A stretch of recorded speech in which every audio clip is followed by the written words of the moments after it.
Next, we're going to be working with probability. Remember, for probability of an event, whatever that might be, we're looking at the number of successful outcomes out of the number of possible outcomes. That possible outcomes, that is our sample space. So for example, if we are going to be looking at a six-sided die, that's singular for dice, a six-sided die is being tossed, our sample space would be, we could roll a 1, a 2, a 3, a 4, a 5, or a 6. That would be our sample space. Then as far as successful outcomes, if you wanted to talk about the probability of something, like the probability of rolling a 4, well, there is 1 4, that would be our successful outcome, and there are 6 possible outcomes. So your probability of rolling a 4 would be 1 out of 6. Now if we are looking at flipping a coin once and rolling a die, we have two different pieces here. So when we're looking at our sample space, first of all, for flipping the coin, I could get heads or tails. Now when I pair that with rolling the die, well, the die, we just said we could have numbers 1 through 6. So I could have 1, 2, 3, 4, 5, or 6, all with heads. So I could have heads on any of these examples, and a 1, 2, 3, 4, 5, or 6. Same idea then, I could flip tails here and then have a 1, 2, 3, 4, 5, or 6 rolling on the die. So when we're looking at our total sample space, each of these are different outcomes. So we would have 6 different outcomes when flipping heads. We have 6 different outcomes when flipping tails. So that means we have a total of 12 possible outcomes.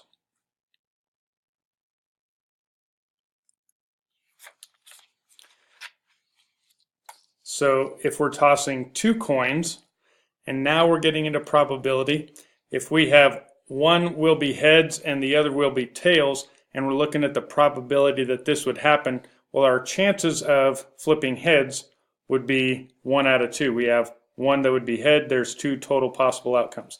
That's going to be for the first coin. The second coin, our chance of tossing tails, is also 1 out of 2. So that means our total probability that the first one is heads and the second one is tails, we're now going to multiply the probability of each, and our chances of flipping the one coin heads, the other one tails, is 1 in 4. And in another example here, now we're looking at probability of drawing a card that is a heart from a standard deck. Remember, a standard deck has 52 cards total. We have 4 suits, so we have hearts is the one we're looking at here, and specifically we're looking at drawing the jack of hearts. Now, if there's 52 cards total, we know there's 13 in each suit, and the chance of then drawing the jack of hearts would be, so the probability of drawing a heart out of the 52 would be 13 out of 52.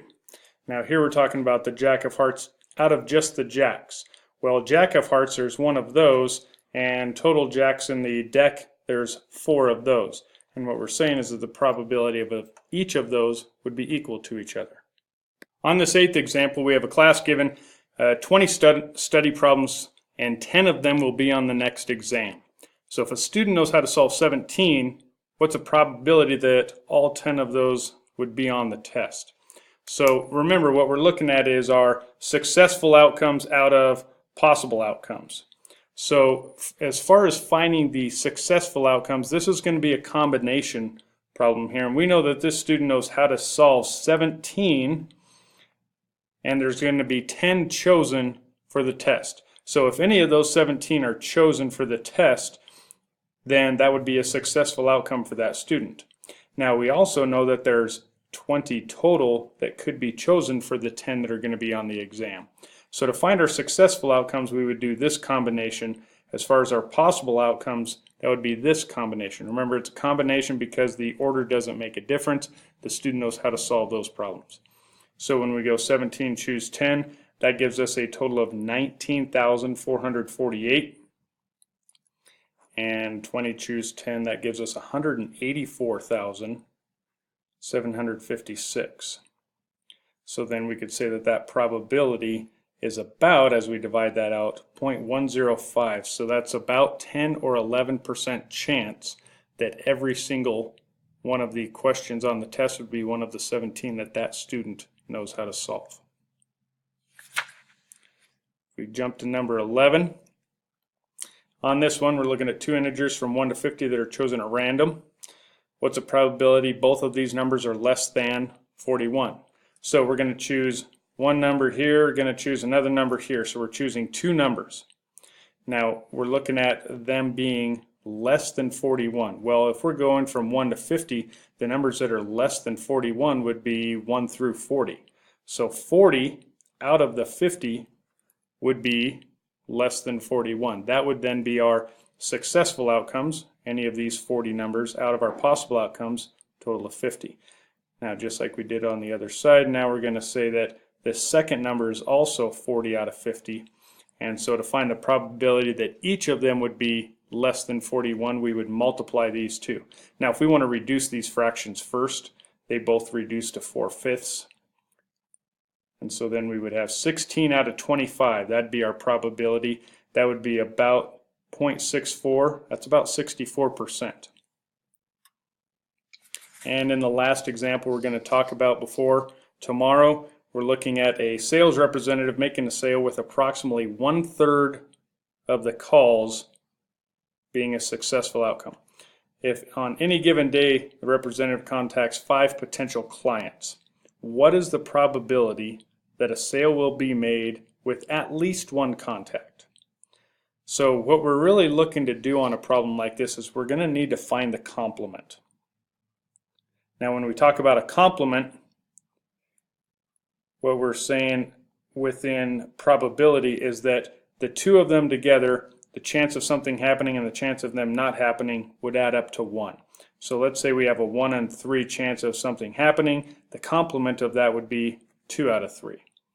Now what we've said here is that 1/3 of the calls is going to be our chance of something actually happening, which means that 2/3 of the people that he calls, 2 out of 3, are going to say no to whatever that sale is.